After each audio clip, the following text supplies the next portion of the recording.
નર્મદા જિલ્લામાં સ્થાનિક સ્વરાજની ચૂંટણીને લઈને રાજકીય ગરમાવો વધી રહ્યો છે। નવા બનેલ ચિકદા તાલુકામાં યોજાયેલી સભામાં નર્મદાના સાંસદ મનસુખ વસાવાએ આમ આદમી પાર્ટી પર પ્રહાર કર્યા।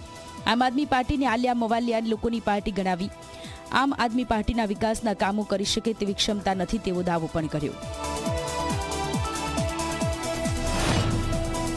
જેની દુકાન